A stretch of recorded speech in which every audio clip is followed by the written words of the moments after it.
नमस्कार, हर खबर हरियाणा में आपका स्वागत है। मैं हूं आपके साथ भावना त्रिपाठी। रुख करेंगे प्रदेश की तमाम बड़ी खबरों की ओर। हरियाणा के मुख्यमंत्री नायब सिंह सैनी ने कहा कि प्रधानमंत्री नरेंद्र मोदी के नेतृत्व में हरियाणा को विकसित राज्य बनाने के लिए प्रदेश सरकार नॉन स्टॉप हरियाणा की राह पर आगे बढ़ रही है। इस प्रदेश के गांव और शहर के वार्डों का अब 3 गुना रफ्तार से विकास कार्य करवाए जाएंगे। इस उद्देश्य को हासिल करने के लिए अब अधिकारियों को भी दिन रात मेहनत और लगन से काम करने की आदत डालनी होगी। मुख्यमंत्री नायब सिंह ने गांव बटतौली और रामशरण माजरा को 21-21 लाख रुपए देने की घोषणा भी की है। इसके अलावा सरपंचों ने गांव के विकास के लिए जितनी भी मांगे रखी हैं, उन सभी को शीघ्र पूरा किया जाएगा।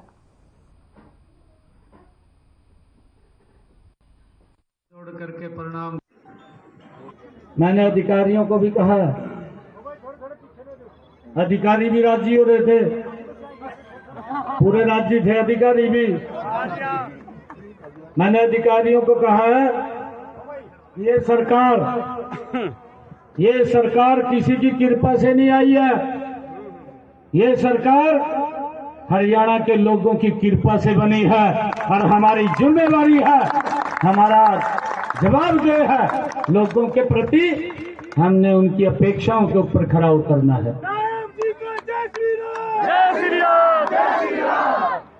और मैं आप लोगों को बताना चाहता हूं, किसी को कोई दिक्कत समस्या नहीं आने देंगे। हरियाणा ऊर्जा विभाग की बैठक आयोजित की गई। कैबिनेट मंत्री अनिल विज की अध्यक्षता में बैठक की गई।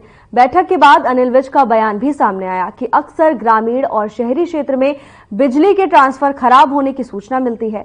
बैठक में अधिकारियों को निर्देश दिए हैं कि वो शहरों में ट्रांसफार्मर खराब होने पर 1 घंटे में और ग्रामीण क्षेत्र में ट्रांसफार्मर खराब होने पर 2 घंटे में बिजली को चालू करें। अनिल विज ने इसके अलावा प्रदेश के सभी ट्रांसफार्मर की क्षमता और उन पर लोड की भी जानकारी जुटाने को कहा है। बैठक में प्रधानमंत्री मुफ्त सूर्य योजना की भी समीक्षा की गई। योजना के तहत सरकार के पास 1 लाख कनेक्शन के लिए आवेदन आए हैं। 31 मार्च तक इन सभी कनेक्शन को मंजूरी दे दी जाएगी। नहीं, सारा जो ये एनर्जी डिपार्टमेंट है, इसमें कौन कौन क्या क्या जिम्मेवारी संभाले हुए है और सारों से इंट्रोडक्शन हुई है।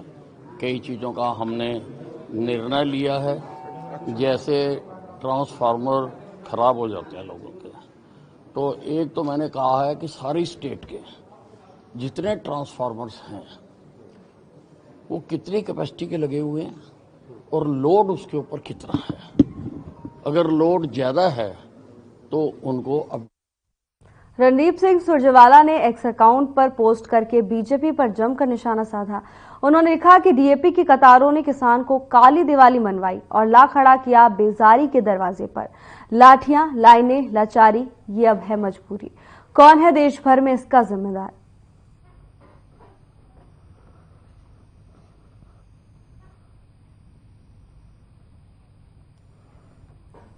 डीएपी के मुद्दे को लेकर जहां एक तरफ किसान समितियां प्रशासन और शासन पर निशाना साध रही हैं, तो वहीं दूसरी तरफ विपक्ष भी अब इस मुद्दे को लेकर हमलावर नजर आ रहा है।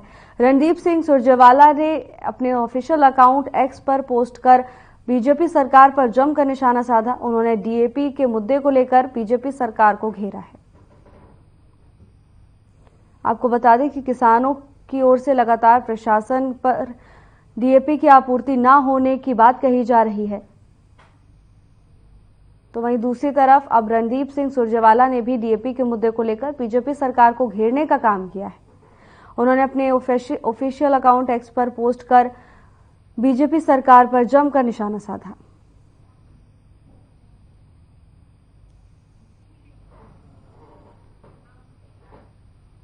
खबर सिरसा के ऐलानाबाद से है, जहां एसडीएम राजेश कुमार ने फसल अवशेष प्रबंधन के लिए किए जा रहे कार्यों का निरीक्षण किया और किसानों से अपील की कि वो फसल अवशेषों को न जलाएं, इससे पर्यावरण प्रदूषित होता है। उन्होंने कहा कि वो भारत सरकार की विभिन्न फसल अवशेष प्रबंधन योजनाओं को अपनाकर पराली का समुचित उपयोग कर सकते हैं। किसान फसल अवशेष प्रबंधन अपनाएं, पर्यावरण को प्रदूषण से बचाएं।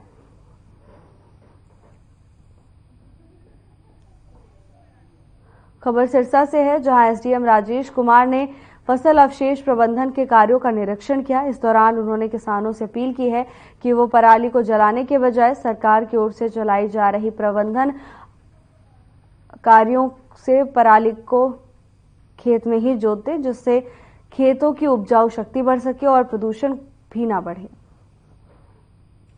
प्रशासन की ओर से लगातार किसानों से अपील की जा रही है कि वो पराली ना जलाएं। इसके साथ ही एसडीएम ने अवशेष प्रबंधन कार्यों का निरीक्षण किया। उप जिलाधिकारी किसानों से अपील करते हुए नजर आए।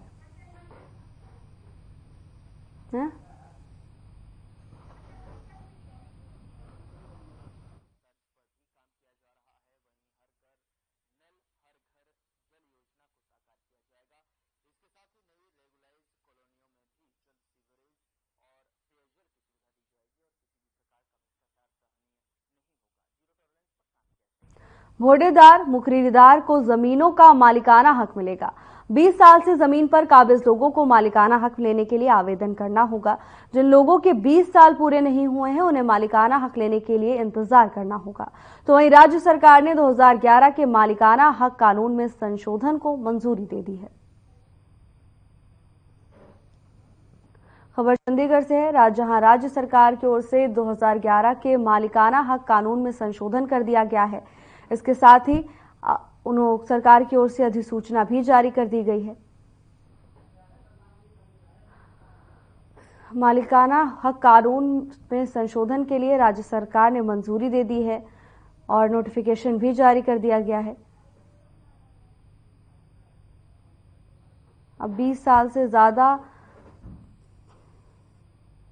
समय से काबिज लोग जमीन के हकदार होंगे।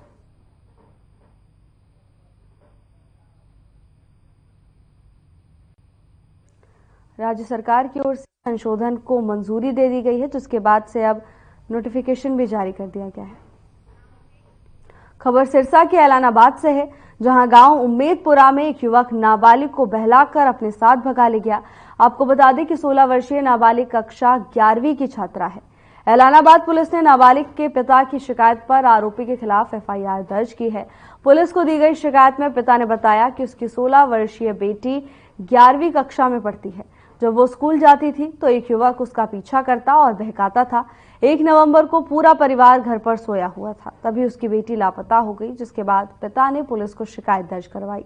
पिता का कहना है कि उसकी नाबालिग बेटी के साथ आरोपी किसी भी प्रकार की घटना को अंजाम दे सकता है, इसीलिए पुलिस जल्द से जल्द उसकी बेटी को आरोपी के चंगुल से छुड़ाए। पुलिस का कहना है कि आरोपी के खिलाफ केस दर्ज कर लिया गया है, जल्द ही उसे गिरफ्त में ले लिया जाएगा।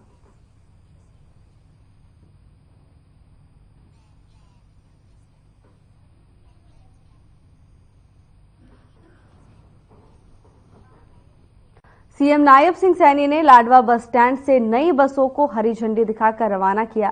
ये बसें लाडवा से जोधपुर वाया सालासर और लाडवा से ज्योतिसर के रूट पर चलेंगी। सीएम सैनी ने कहा कि लाडवा बस स्टैंड से रोजाना निर्धारित रूटों पर इन बसों का संचालन किया जाएगा। इससे लोगों को काफी राहत मिलेगी।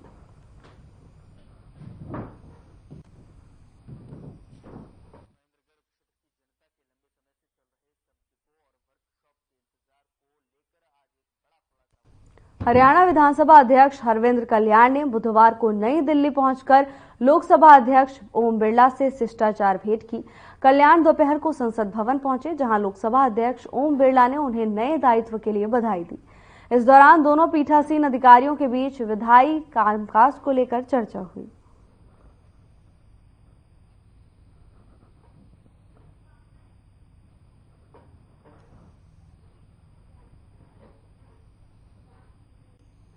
तो वहीं अपने दिल्ली दौरे के दौरान हरियाणा विधानसभा के अध्यक्ष हरविंद्र कल्याण ने त्रिपुरा के पूर्व सीएम बिप्लब कुमार देब से भी मुलाकात की। इस दौरान दोनों के बीच कई अहम विषयों पर चर्चा हुई।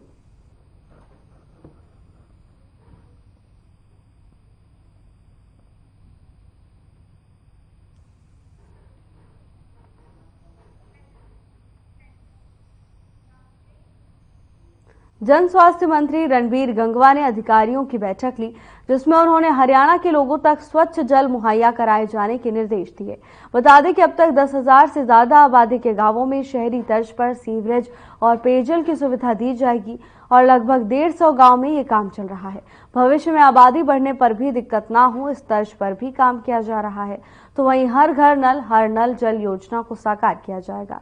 इसके साथ ही नई रेगुलाइज कॉलोनियों में भी जल, सीवरेज और पेयजल की सुविधा दी जाएगी और किसी भी प्रकार का भ्रष्टाचार सहनीय नहीं होगा। जीरो टॉलरेंस पर काम किया जाएगा।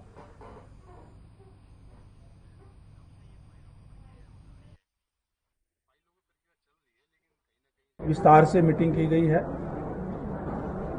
क्योंकि पब्लिक हेल्थ का महकमा सीधा लोगों से जुड़ा हुआ है और हमारे देश के यशस्वी प्रधानमंत्री आदरणीय नरेंद्र भाई मोदी जी का भी एक सपना है, उनका एक नारा है कि हर घर में नल और नल में स्वच्छ जल। उसके तहत जल जीवन मिशन के तहत भी हमारे जो सेंट्रल गवर्नमेंट से और स्टेट का शेयर होता है, उससे जो पैसा आया उसके काम लगभग कंप्लीट कर लिए गए हैं। अमृत योजना के तहत शहरी क्षेत्र के अंदर कार्य नई पाइपलाइन बिछाने का हुआ है, कहीं नई आबादी है तो उसका भी हम बिछाने का काम कर रहे हैं। और चाहे गाँव के अंदर और चाहे शहर के अंदर अब भी जो कुछ रह गया है उसके भी एस्टीमेट बना करके हम जल्दी से जल्दी उसका पाइपें बिछा करके लोगों को स्वच्छ जल देने का काम करेंगे। सिंचाई और महिला बाल विकास मंत्री श्रुति चौधरी ने दोनों विभागों की रिव्यू बैठक ली। बैठक के बाद श्रुति चौधरी का बयान भी सामने आया, जिसमें उन्होंने कहा कि इरिगेशन और महिला और बाल विकास विभाग की बैठक उन्होंने ली है और इसमें रिव्यू किया गया है कि कौन सी योजनाएं चल रही हैं। बैठकें हुई इरिगेशन डिपार्टमेंट की और विमेन एंड चाइल्ड डिपार्टमेंट की, और लंबी बैठकें हुई। सारे के सारे हमारे जो हमने संज्ञान लिया कि किस प्रकार से प्रोजेक्ट्स हैं जो चल रहे हैं, उनका क्या प्रोग्रेस है और टाइमलाइंस क्या हैं। और यही नहीं, जैसे आपको पता है कि जो सिंचाई विभाग है एक आप में एक बहुत बड़ा विभाग है और बहुत महत्वपूर्ण विभाग है। पानी को लेके डायरेक्टली लोग इससे कनेक्टेड हैं, कहीं भी हरियाणा में दिक्कत ना आए। महेंद्रगढ़ क्षेत्र की जनता के लंबे समय से चल रहे सब डिपो और वर्कशॉप के इंतजार को लेकर आज एक बड़ा खुलासा हुआ है। महेंद्रगढ़ के विधायक कंवर सिंह यादव ने हरियाणा राज्य परिवहन नरनौल डिपो के महाप्रबंधक अनीत कुमार यादव के साथ वर्कशॉप का निरीक्षण किया, जिसमें उन्होंने चौंकाने वाले तथ्य सामने आए हैं। इस निरीक्षण में पता चला है कि सरकार की तरफ से सब डिपो को कोई भी स्वीकृति नहीं मिली है, बल्कि वर्कशॉप के लिए भी वित्त विभाग को कोई मंजूरी नहीं आई है। वर्कशॉप के लिए ना ही अधिकारियों और ना ही कर्मचारियों के पद स्वीकृत किए गए हैं। विधायक ने इस मौके पर अधिकारियों को निर्देश दिए कि जल्द से जल्द सभी प्रक्रियाएं पूरी करें, ताकि मुख्यमंत्री और परिवहन मंत्री से मुलाकात कर इस परियोजना को शुरू कराने का प्रयास किया जा सके। बता दें कि वर्कशॉप का निर्माण 2018 में प्रस्तावित किया गया था।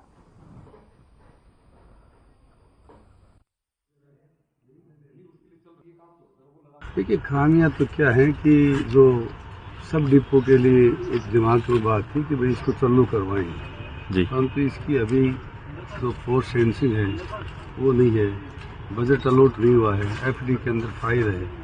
तो अभी मुख्यमंत्री जी से और मंत्री जी से दोनों से बात करेंगे तो भाई वो फाइल कहाँ अटकी हुई है। जब तक एफडी से फाइल नहीं आएगी, जैसा साहब विधायक जी ने बताया जो है अभी जो है हमारी एफडी की सैंक्शन रह रही है पोस्ट वाइज जो है, तो जैसी वो लोकेशन होगी अप्रूवल हो जाएगी, उसके बाद जो है शीघ्र इसका चालू हो जाएगा तो काम तो करो जी।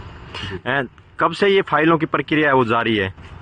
ये फाइलों की प्रक्रिया चल रही है, लेकिन कहीं ना कहीं जो है रुकी हुई, उसके लिए विधायक जी जो है आगे करेंगे। नहीं, क्या कारण था जिससे रुकी हुई थी? अप्रूवल के लिए बताया आपको, जैसे भी एफडी अप्रूवल है वहाँ से अप्रूवल होने में 6 साल लग गए, 2018 से प्रक्रिया चल रही है सर। ये देखो, इस बारे में ये नहीं होता 6 साल या जो भी है ये सब नहीं। आप ये तो बता सकते हो ना लास्ट टाइम कब से फाइलों की प्रक्रिया शुरू हुई थी? लास्ट टाइम भी अभी मेरे आने के बाद भी जो है 7वें महीने में लेटर लिखा है इस बारे में। तो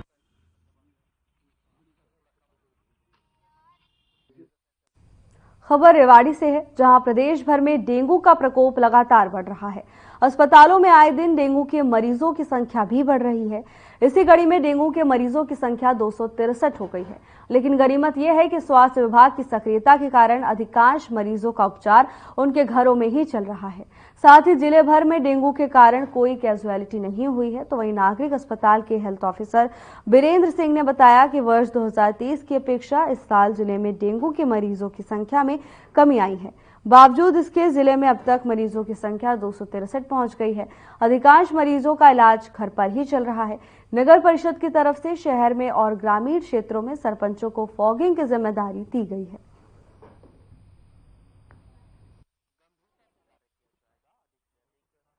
अभी रेवाड़ी जिला नियंत्रण में है। हमारे पास 263 केस निकले हैं। अब पिछले साल 400 केस के आसपास हो गए थे आज की डेट में, नवंबर में। अभी हमारे पास सरकार ने 40 ब्रीडिंग चक्र दिए हैं, उनको हम सोर्स रिडक्शन के लिए लगा रखा है। और हमारे पास मैन पावर आने से अब की बार मलेरिया हमारे नियंत्रण में है। और रही बात, हम जहाँ पर डेंगू केस निकल रहे हैं वहाँ पर हम लगातार सोर्स रिडक्शन करवा रहे हैं, फॉगिंग करवा रहे हैं। एमसी को बार बार हम लिख रहे हैं फॉगिंग करी जाए। अब कुछ फॉगिंग में भी बढ़ोतरी हुई है। फतेहाबाद के गांव माजरा में शनिवार शाम को मोटरसाइकिल पर आए 3 नकाबपोश बदमाशों ने एक कपड़े की दुकान के शटर पर फायरिंग की और मौके से फरार हो गए। युवक एक लेटर भी फेंक कर गए थे जिसमें 20 लाख रुपए की रंगदारी मांगी गई और कहा कि रुपए चाहिए मतलब चाहिए। वारदात के बाद आसपास के क्षेत्र में सनसनी फैल गई। पुलिस की टीम मौके पर पहुंची है और जांच शुरू करी है।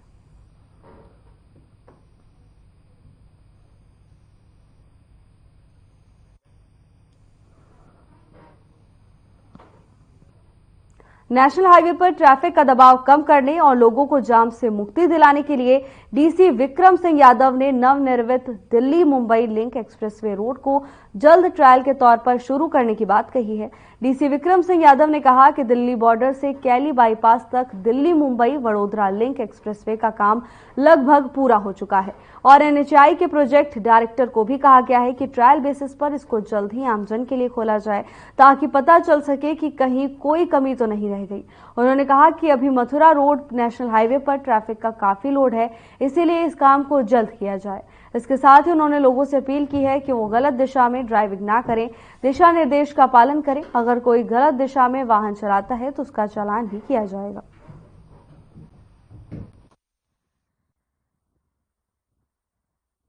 अभी जैसा कि फरीदाबाद शहर में हम देखें तो बल्लभगढ़ के जो कैली गांव है वहां से लेकर पलवल तक या उसके आगे भी जो शुरू हो चुका है इसका जो कंपोनेंट है, परंतु जो फरीदाबाद शहर और दिल्ली शहर के अंदर की जो डिस्टेंस है या जो एरिया जो है तो वहाँ पे काम अभी चल रहा है।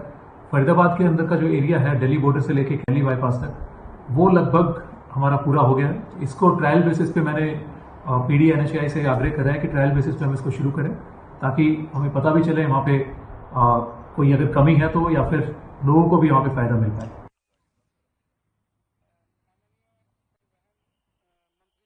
खबर फरीदाबाद से है, जहां प्रदूषण को लेकर डीसी विक्रम सिंह यादव ने कहा कि कुछ कारणों के चलते हर साल इन दिनों में प्रदूषण बढ़ जाता है। इस बार भी हर बार की अपेक्षा प्रदूषण कम है। साथ ही कोशिश है कि प्रदूषण को और कम किया जाए। इसको लेकर जिला प्रशासन की टीमें काम कर रही हैं। तो वहीं दिल्ली एनसीआर और अन्य क्षेत्रों की बजाय इस बार फरीदाबाद के सबसे कम प्रदूषण है। उन्होंने लोगों से भी अपील की है कि वो मिलकर इस प्रदूषण पर रोक लगाने में मदद करें ताकि वातावरण को स्वच्छ बनाया जा सके, साथ ही बीमारियों से भी बचाया जा सके। बता दें कि उन्होंने कहा कि अगर प्रदूषण और बढ़ता है तो ग्रेप के तीसरे चरण के नियम भी लागू किए जाएंगे।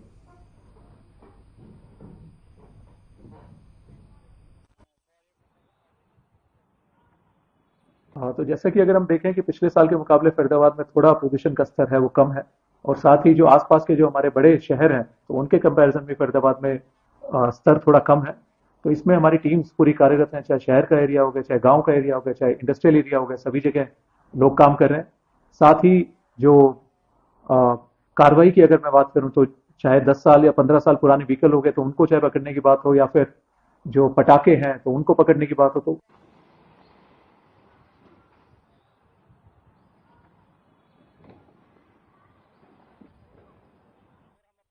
जिला गुरुग्राम से स्थानांतरित होकर आए एसपी नीतीश अग्रवाल ने जिला भिवानी में पुलिस अधीक्षक पद पर कार्यभार संभाल लिया। एसपी नीतीश अग्रवाल ने कार्यभार संभालते ही डीएसपी और अधिकारियों के साथ विचार विमर्श किया। उन्होंने जिले की सुरक्षा के संबंधित जानकारी लेकर क्राइम कंट्रोल करने के लिए निर्देश दिए। तो वहीं साइबर अपराधों की रोकथाम के लिए गंभीरता से कार्य किया जाएगा। अधिक से अधिक आम नागरिकों को साइबर अपराधों के दुष्परिणामों के बारे में जागरूक किया जाएगा। युवाओं को नशे के प्रति जागरूक करने के लिए निरंतर कार्यक्रम आयोजित किए जाएंगे।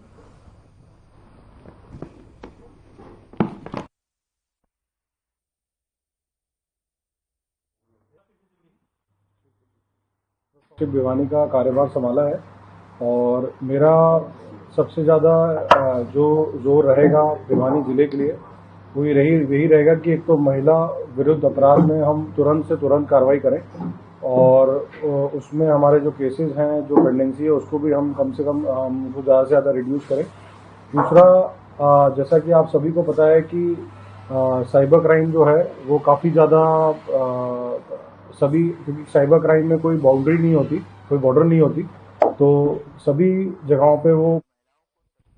हरियाणा के परिवहन मंत्री अनिल विज के आदेशों के बाद अब रोडवेज विभाग एक्शन मोड में नजर आ रहा है। बिना वर्दी के चालक परिचालकों के चालान काटे जा रहे हैं, तो वहीं बिना परमिट के चल रही बसों पर भी कार्रवाई लगातार की जा रही है। सिरसा रोडवेज विभाग की बात करें तो अब तक कुल 14 चालान काटे जा चुके हैं। इसको लेकर यात्रियों ने भी खुशी जाहिर करते हुए कहा कि जो परिवहन मंत्री ने आदेश जारी किए हैं। महाप्रबंधक अजय दलाल ने बताया कि परिवहन मंत्री के आदेश मिलने के बाद लगातार कार्रवाई की जा रही है। उन्होंने बताया कि जो भी चालक परिचालक बिना वर्दी के हैं उनके चालान काटे जा रहे हैं और आगे से सख्त निर्देश दिए जा रहे हैं।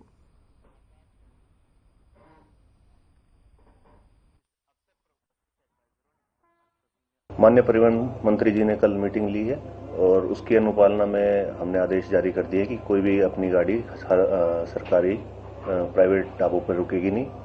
साथ ही जो भी अपने चालक परिचालक या अपना स्टाफ वर्दी में नहीं है उनके चालान किए जा रहे हैं और उन पर जुर्माना लगाया जा रहा है। हमने प्रोसेस ये स्टार्ट कर दी है, ठीक है, और डेली बेसिस पे भी हम चालान करेंगे, प्राइवेट गाड़ियों का भी और अपनी गाड़ियों का भी। माननीय परिवहन मंत्री जी द्वारा जो आदेश कल पारित किए गए हैं उसकी अनुपालना में आज महाप्रबंधक महोदय द्वारा अलग अलग जगहों में अलग अलग टीमें भेजी जा रही हैं। बस स्टैंड सिरसा पर जो आज अब तक 14 विदाउट ड्रेस के चालान किए जा चुके हैं और अलग अलग जो हमारी टीमें हैं, चेकिंग दस्ते हैं, वो अलग अलग रूटों पे चेक कर रहे हैं। बहुत ही अच्छी बात है, ये वर्दी से हमारी पहचान है और वैसे जब बस में भी हम काम करते हैं तो वर्दी से ही पहचान होती है। सवारियां भी आसानी से पहचान सकते हैं कि कंडक्टर इधर है और कोई भी बिना टिकट के किसी को परेशानी नहीं होती है। बिल्कुल हमारे लिए भी ये बहुत गर्व की बात है, वर्दी से ही हमारी पहचान है। बिल्कुल हाँ जी, बिल्कुल सभी को वर्दी पहननी चाहिए, पूरे स्टाफ को वर्दी पहननी चाहिए। इसके लिए मैं कहूँगा कि बहुत ही अच्छा सराहनीय कदम है। कुछ इससे एक तो परिचालक की सवारियों के अंदर आइडेंटिफिकेटी होती है, उसकी पहचान हो जाती है कि प्रॉपर इस बस पे ये परिचालक कार्यरत। हाँ जी, ये जो सरकार ने नया कदम उठाया है, जो बस ड्राइवर और कंडक्टर को जो यूनिफॉर्म का ये सिस्टम शुरू किया है, ये बहुत बढ़िया सराहनीय कदम है सरकार का। पहले क्या था कि हमें पता ही नहीं चलता था कि कंडक्टर कौन है और ड्राइवर कौन है, लेकिन अब हमें दोनों की। ये बहुत अच्छा कदम है। हमारे नई सरकार जो बनी है नायब सैनी जी की, भाजपा के नेतृत्व में, हमें अच्छा लगा। और प्राइवेट ढाबे पर रुकना है, ये टाइम वेस्ट करना होता है। बस अपने यात्री अपने गंतव्य की ओर जाते हैं, टाइम से पहुँचें, उन्हें सब सुविधा मिलें। और मैं बीजेपी भाजपा सरकार को धन्यवाद देता हूँ जिन्होंने इस कदम को उठाया।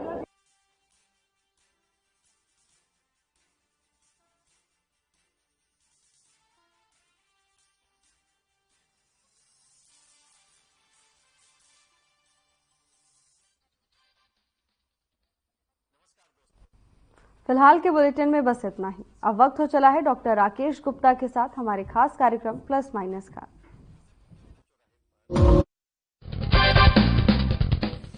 दोस्तों, आपने ध्यान दिया होगा